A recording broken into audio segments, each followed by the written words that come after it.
Hello guys, welcome back to the core Pathshala. और आज design pattern के इस नए वीडियो में हम बात करेंगे एब्स्ट्रैक्ट फैक्ट्री डिजाइन पैटर्न के बारे में। एब्स्ट्रैक्ट फैक्ट्री डिजाइन पैटर्न कब यूज होता है, कैसे यूज होता है, पहले तो ये हम डिस्कस करेंगे होता क्या है, ठीक है। फिर हम देखेंगे प्रॉब्लम स्टेटमेंट कि बिना एब्स्ट्रैक्ट फैक्ट्री डिजाइन पैटर्न के जो तुम कोड लिखते हो उसमें क्या प्रॉब्लम है कि एब्स्ट्रैक्ट फैक्ट्री डिजाइन पैटर्न तुमको यूज करना पड़ रहा है या पड़ेगा।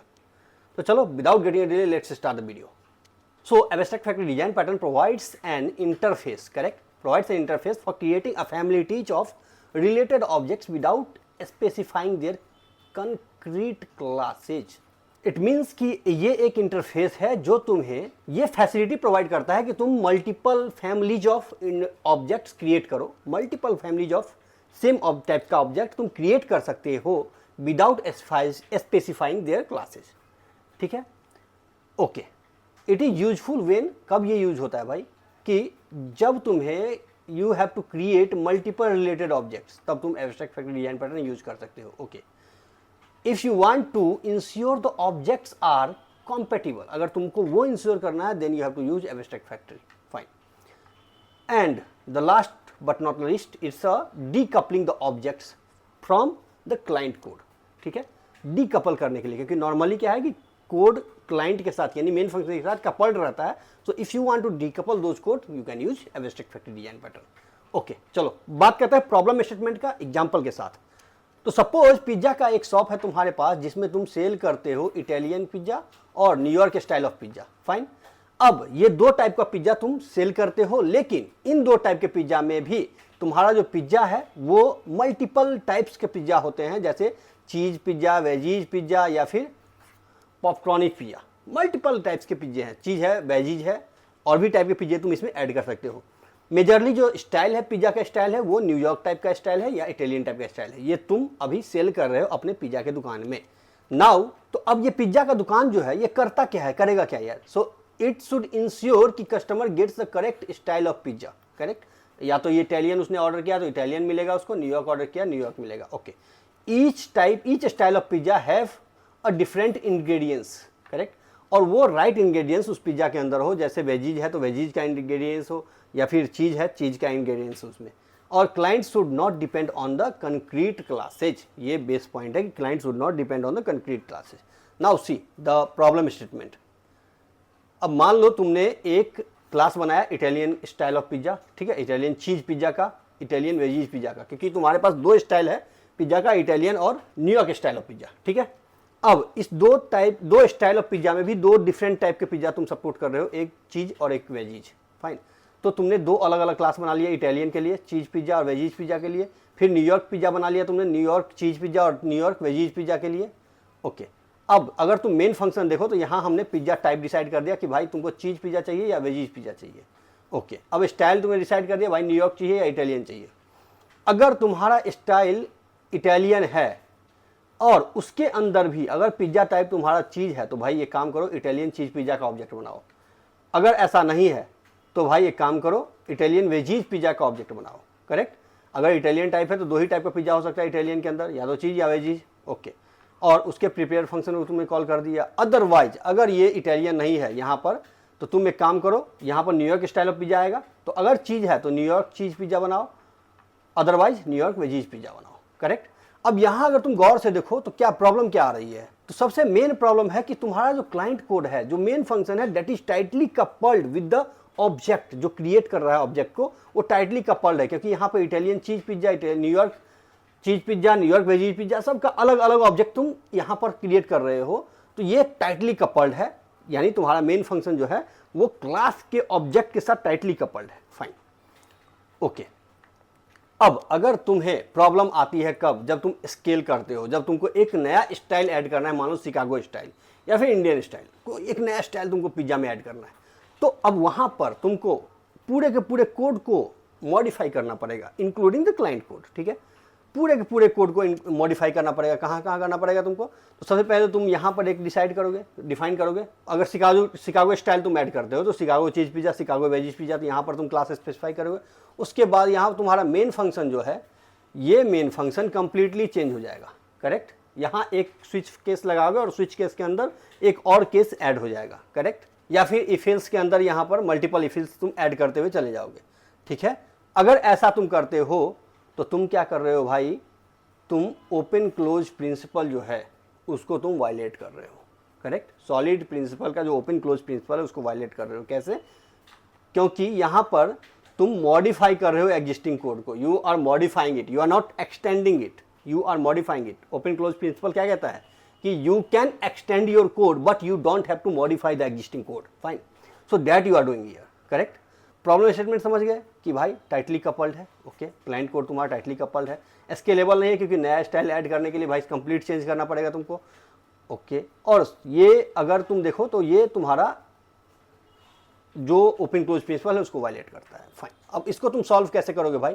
तो सॉल्व करने के लिए you have to use abstract factory design pattern. अब तुम कहोगे भैया एब्स्ट्रैक्ट फैक्ट्री के साथ ही सॉल्व कैसे होगा, पहले ये तो बताओ। तो चलो पहले हम वही देखते हैं कि भाई सॉल्व कैसे हो रहा है। हमने क्या किया, यहाँ पर एक पिज्जा क्लास ले लिया। करेक्ट, पिज्जा क्लास में प्रिपेयर फंक्शन ये वर्चुअल वाइड फंक्शन है and this is the abstract class, this is the abstract class. Correct, एक पिज्जा क्लास है जो कि एब्स्ट्रैक्ट क्लास है। ओके, अब यहाँ पर इटालियन चीज पिज्जा, करेक्ट, और इटालियन वेजीज पिज्जा। करेक्ट, दो अलग अलग पिज्जा हमने पिज्जा क्लास ले लिया, उसमें इनहेरिट कर दिया हमने पिज्जा क्लास का प्रिपेयर फंक्शन जो है उसको हमने ओवरराइड कर दिया। Correct, the same thing we are doing here for New York cheese pizza, New York veggies pizza. अगर तुम एक नया ऐड करते हो तो you have to do the same thing, you have to just extend those things, include include this abstract class. Correct, कि तुमको इसको इनहेरिट करना पड़ेगा। फाइन, ओके, अब क्लास का काम तो तुम्हारा हो गया। ठीक है, अब देखो तुम यहाँ पर एक एब्स्ट्रैक्ट फैक्ट्री क्लास बनाओगे। करेक्ट, एब्स्ट्रैक्ट फैक्ट्री क्लास का काम क्या होगा कि वो तुम्हारे ऑब्जेक्ट क्रिएशन को डिसाइड करेगा, ऑब्जेक्ट क्रिएशन को डिसाइड करेगा। So what we are doing here for abstract factory, we are creating a pizza factory. Correct, और पिज्जा फैक्ट्री में हम दो वर्चुअल फंक्शन हमने ऐड कर दिया। एक है क्रिएट चीज पिज्जा, क्रिएट वेजीज पिज्जा। जिस टाइप का पिज्जा है उस टाइप के पिज्जा का हम ऑब्जेक्ट यहाँ क्रिएट करेंगे, क्रिएट चीज पिज्जा, क्रिएट वेजीज पिज्जा। अगर कोई नया टाइप भी तुम ऐड कर रहे हो तो you have to include those here. Correct, देख लो यहाँ पर हमने कहीं भी वायलेट नहीं किया। अगर हम कहीं भी नया टाइप ऐड करेंगे तो हमें सिर्फ एक्सटेंड करने की जरूरत पड़ेगी, क्लास को चेंज करने की जरूरत नहीं पड़ रही है। अब जो तुमने पिज्जा फैक्ट्री बेस क्लास बना रखा है उसको, जो एब्स्ट्रैक्ट क्लास है उसको तुम इनहेरिट करोगे इटालियन वाले में। ठीक है, और उसी को इनहेरिट करोगे न्यूयॉर्क वाले में। So what we are doing, we created a Italian pizza factory. Correct, क्योंकि वो बेस पिज्जा फैक्ट्री है उसको हमने इनहेरिट कर दिया इटालियन के अंदर, और यहाँ पर चीज़ के लिए हमने ओवरराइड करके चीज़ का ऑब्जेक्ट बना लिया। वही वैसे ही वेजीज के लिए हमने वेजीज का ऑब्जेक्ट बना लिया। करेक्ट, सेम चीज़ हमने न्यूयॉर्क के साथ किया, चीज़ के लिए चीज़ का ऑब्जेक्ट बन गया और वेजीज के लिए वेजीज का ऑब्जेक्ट बन गया। Got my point? ओके, अब मेन फंक्शन यहाँ आता है कि जब तुम मेन फंक्शन देखो, what we are doing, we are just creating a pointer for pizza factory. जो एब्स्ट्रैक्ट फैक्ट्री क्लास में बनाया है उसका हमने पॉइंटर ले लिया। अब ये तुम्हारा नॉर्मली इटालियन टाइप है या न्यूयॉर्क टाइप है, वो आ गया, पिज्जा टाइप चीज़ या वेजीज आ गया। फाइन, अब अगर तुम्हारा स्टाइल जो है वो इटालियन टाइप है तो भाई एक काम करो, फैक्ट्री को जो तुमने यहाँ पर पॉइंटर लिया है इस फैक्ट्री के थ्रू तुम एक काम करो, इटालियन पिज्जा फैक्ट्री को कॉल कर दो। अब जैसे ही ये इटालियन पिज्जा फैक्ट्री को कॉल करेगा, so Italian pizza factory will decide कि तुमको चीज़ या वेजीज कौन सा क्रिएट करना है। ठीक है, तो यहाँ तुम अगर देखो तो हमने हाइड भी कर दिया, हमने क्लास क्रिएशन को हाइड कर दिया। करेक्ट, ये डेटा हाइडिंग भी हो गई, तुम्हारा डेटा एब्स्ट्रैक्शन का केस आ गया यहाँ पर। फाइन, अगर न्यूयॉर्क है तो न्यूयॉर्क पिज्जा फैक्ट्री को कॉल कर दिया तुमने, ख़त्म। ओके, अब यहाँ पर पिज्जा का तुमने बेस क्लास जो है उसका पॉइंटर लिया। अब यहाँ पर अगर चीज़ टाइप का है तो जो तुमने फैक्ट्री बना रखा है, यहाँ पर जो फैक्ट्री बना रखा है उसमें तुमने क्रिएट चीज़ पिज्जा को कॉल कर दिया, अदरवाइज क्रिएट वेजीज पिज्जा को कॉल कर दिया, ख़त्म। Got my point? अब यहाँ पर हमने सीधा प्रिपेयर को कॉल किया, जो हमारा बेस पॉइंटर उसके थ्रू हमने प्रिपेयर को कॉल किया, डिलीट करो, ख़त्म, क्लीन अप कर दिया तुमने। ओके, अब यहाँ पर फ़ायदा क्या हो रहा है भाई, तो यहाँ तुम क्या कर रहे हो भाई, इनकैप्सुलेट कर रहे हो कि फैक्ट्री को, जो तुम्हारा पिज्जा फैक्ट्री है उसको तुम इनकैप्सुलेट कर दिया एब्स्ट्रैक्ट फैक्ट्री बना करके। ठीक है, डीकपल कर दिया क्लाइंट कोड को। क्लाइंट कोड अब तुम्हारा जो मेन कंक्रीट क्लास है उसके साथ कपल्ड नहीं है, यानी तुम डायरेक्ट कंक्रीट क्लास को यहाँ पर कॉल नहीं कर रहे हो, तुम एब्स्ट्रैक्ट फैक्ट्री जो बनाया है उसके थ्रू तुम कॉल कर रहे हो। So you are doing decoupling these things. Correct, okay, the easily you अब मान लो तुमको एक नया सपोर्ट करवाना है, तो जैसे मैंने बताया कि हम क्या करेंगे, एक नया एब्स्ट्रैक्ट फैक्ट्री उसके अंदर ऐड करेंगे और नया केस लगाएंगे, खत्म कहानी। अब यहाँ तुम एक्सटेंड कर रहे हो, you are not violating the open close principle, तुम एग्जिस्टिंग कोड को मॉडिफाई नहीं कर रहे हो, you are just extending those things. Correct, fine.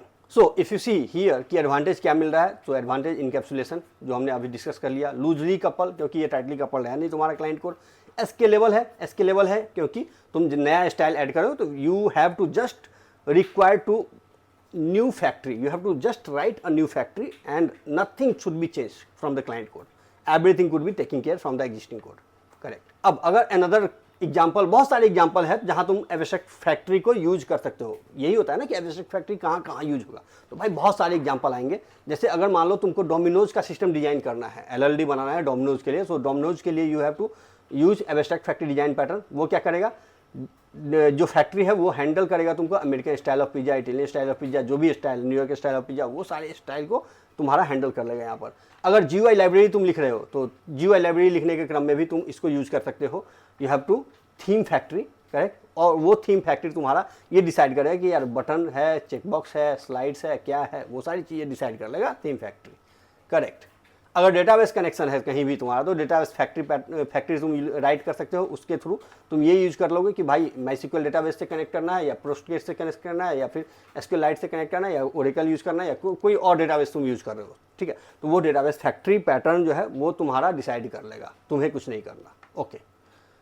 अब when to use factory pattern, कब यूज करना है भैया, मैंने इनिशियली बताया जब भी तुमको मल्टीपल रिलेटेड ऑब्जेक्ट क्रिएट करना है तो वहां पर भाई तुम आंख बंद करके भगवान का नाम लो और फैक्ट्री यूज कर दो, खत्म। जब भी multiple families of object create करना है, मल्टीपल रिलेटेड ऑब्जेक्ट क्रिएट करना है तो okay. When you want to hide the object creation logic from the client, जब भी तुमको हाइड करना है भाई यूज कर दो, मैंने पहले ही बताया आपको, ओके। अब एप्लीकेशन को अगर नीड है टू सपोर्ट डिफरेंट कॉन्फ़िगरेशन, जैसे पिज्जा स्टाइल है भाई, वहाँ आंख बंद करके यूज कर दो, खत्म कहानी, ओके। अब गेम का एग्जांपल ले लो कि गेम का एग्जांपल लेकर के भी तुम वहाँ पर समझ सकते हो कि एब्स्ट्रैक्ट फैक्ट्री डिजाइन पैटर्न कैसे यूज होता है, बहुत ही ईजी वे में। प्रॉब्लम स्टेटमेंट क्या है कि भाई you have to design a chess game, ठीक है, that would be support different type of theme. देख लो यहाँ पर भी आ गया different type of theme, classic, modern और फैंटेसी, अलग अलग टाइप के थीम तुमको डिजाइन करना है, वो इसमें यूज करना है, correct. Each theme has its own style of pieces, ठीक है, किंग, क्वीन, नाइट, ये सारा अलग अलग स्टाइल आएगा हर एक थीम में। जैसे एग्जांपल के लिए अगर क्लासिक थीम है तो भाई ब्लैक एंड वाइट आएगा, अगर मॉडर्न थीम है तो भाई स्लीक या फिर मिनिमलिस्टिक पीसेज आएंगे, अगर फैंटेसी वाला है तो भाई इसमें ड्रैगन, नाइट, विजार्ड, अलग अलग टाइप की चीज़ें आएंगे, ठीक है। अब यहाँ पर तुमको देखना है कि भाई एब्स्ट्रैक्ट फैक्ट्री कैसे फिट बैठता है, ठीक है। तो you have to design a chess board, correct, fine. अब हमने क्या किया यहाँ पर ट्रेडिशनल वे में, बिना एब्स्ट्रैक्ट फैक्ट्री का हमने क्या किया यहाँ पर, किंग का क्लास बना लिया, क्लासिक किंग का, क्लासिक क्वीन का, फिर मॉडर्न किंग का, मॉडर्न क्वीन का, इस टाइप का क्लास मैंने बना लिया, ओके। और मेन में व्हाट वी आर डूइंग कि किस टाइप का थीम है, और जिस टाइप का थीम है उस टाइप के थीम से हमने क्या किया, उसके ऑब्जेक्ट को क्रिएट कर दिया, करेक्ट। अगर तुम्हारा क्लासिक है तो क्लासिक टाइप का क्रिएट हो गया, मॉडर्न है मॉडर्न टाइप का क्रिएट हो गया, फाइन। अब वही प्रॉब्लम आ गई यहाँ पर कि अगर तुमको एक नया फैंटेसी ऐड करना है तो भाई फिर सारी चीज़ों को चेंज करो, ओपन क्लोज प्रिंसिपल वायलेट करो, पहली बात। दूसरी बात ये कपल्ड है भाई, इसको डीकपल करने के लिए भाई एब्स्ट्रैक्ट फैक्ट्री तुम यूज़ कर सकते हो, ये सारी चीज़ें सेम आ गया कि भाई टाइटली कपल्ड है, कोड डुप्लीकेट, मल्टीपल कोड तुम यूज कर रहे हो, करेक्ट। और तुम इसको में नया फैंटेसी वाला ऐड करने में बहुत मुश्किल होगी क्योंकि तुमको इसको ओपन क्लोज प्रिंसिपल को वायलेट करना पड़ेगा, करेक्ट। चलो एब्स्ट्रैक्ट फैक्ट्री कैसे यूज होगा भाई इसमें, तो हमने क्या किया, एक किंग बेस क्लास बना लिया, वर्चुअल मूव और डिस्ट्रक्टर, सिंपल। क्वीन का बेस क्लास बना लिया, वर्चुअल मूव, डिस्ट्रक्टर, ये एब्स्ट्रैक्ट क्लास हमने बना लिया, ओके। अब क्लासिक किंग में हमने किंग को ले लिया और उसका मूव हमने डाल दिया, यहाँ पर मूव फंक्शन को ओवरराइड कर दिया। वैसे ही क्लासिक क्वीन में हमने मूव को ओवरराइड कर दिया। फिर यहाँ पर मॉडर्न किंग हमारा आ गया, मॉडर्न टाइप का, अब उसमें फिर मॉडर्न क्वीन आ गया, करेक्ट। अब यहाँ पर भाई फैक्ट्री पैटर्न ऐड हो गया, करेक्ट। अब फैक्ट्री पैटर्न क्या हो रहा है यहाँ पर कि पीछे चेस पीस फैक्ट्री करके हमने एक क्लास बना लिया। अब ये भी एब्स्ट्रैक्ट क्लास है, इसमें हमने किंग और क्वीन दो टाइप के ऑब्जेक्ट को बना लिया, क्रिएट किंग क्रिएट क्वीन, ख़त्म, ओके। और सेम चीज़ हम यहाँ कर रहे हैं, अगर हमने तुम यहाँ देखो तो हम क्लासिक चेस फैक्ट्री बना दिया, उसमें चेस फैक्ट्री को हमने इनहेरिट कर दिया, किंग और क्वीन के लिए हमने फंक्शन लिख डाला, मॉडर्न के लिए हमने वैसे ही किंग और क्वीन का फंक्शन लिख डाला, ख़त्म कहानी। और मेन फंक्शन के अंदर यहाँ देख लो कि चेस फैक्ट्री हमने ले लिया, अब थीम ले लिया, मॉडर्न है या क्लासिक है। अगर थीम क्लासिक है तो भैया फैक्ट्री में तुम इसको क्लासिक क्लास फैक्ट्री को तुम यहाँ पर ऑब्जेक्ट बना दो, करेक्ट। अगर किंग है तो सपोज किंग है तो फैक्ट्री के थ्रू तुम क्रिएट किंग कर दिया, क्वीन के लिए तुम फैक्ट्री के थ्रू क्रिएट क्वीन कर दिया। अब यहाँ पर फैक्ट्री ही डिसाइड कर लिया तुम्हारा, यानी ये जो क्लास है ये क्लास डिसाइड कर लिया कि भाई तुमको किस टाइप का थीम चाहिए, करेक्ट। अब ये डीकपल्ड है, अगर यहाँ देखो तो ये कंप्लीटली डीकपल्ड है। तो ये है एब्स्ट्रैक्ट फैक्ट्री। अगर कोई भी कंफ्यूजन लग रहा है, अभी भी तुमको कोई कंफ्यूजन, मल्टीपल हमने एग्जांपल दे दिया तुमको कि एब्स्ट्रैक्ट फैक्ट्री जब भी इंटरव्यू में आता है तो ऐसे नहीं आएगा भैया एब्स्ट्रैक्ट फैक्ट्री क्या होता है, तुमको ऐसे आएगा कि भाई एक चेस बोर्ड डिजाइन करो। और जब तुम डिजाइन करने जाओगे एलएलडी में, जब तुम क्लास लिखना शुरू करोगे, वहाँ पर दे विल आस्क कि भाई इसमें क्या design pattern you are trying to use this one, correct. तो अब यहाँ पर तुमको सोचना पड़ेगा भाई कि एब्स्ट्रैक्ट फैक्ट्री फिट बैठता है या नहीं बैठता। तो मैंने बता दिया एब्स्ट्रैक्ट फैक्ट्री कहाँ कहाँ फिट बैठता है। तो भाई इसी तरीका से तुम एब्स्ट्रैक्ट फैक्ट्री समझ लिए। अब नेक्स्ट वीडियो में हम बात करेंगे किसी और डिजाइन पैटर्न के बारे में। अगर एब्स्ट्रैक्ट फैक्ट्री में तुमको कोई प्रॉब्लम हो, या इससे पहले वाले सिंगलटन या जो भी हमने एडाप्टर वाला बता रखा है, अगर उसमें भी कोई प्रॉब्लम हो तो please comment it out, I reply it back, correct. चलो चलते हैं, विदाई। बस अगर सब्सक्राइब नहीं किया तो भाई सब्सक्राइब कर दो चैनल को, तुमको फ़ायदा ही होगा, लॉस तो कुछ नहीं होने वाला और मुझे भी मोटिवेशन मिलेगा। Thank you so much.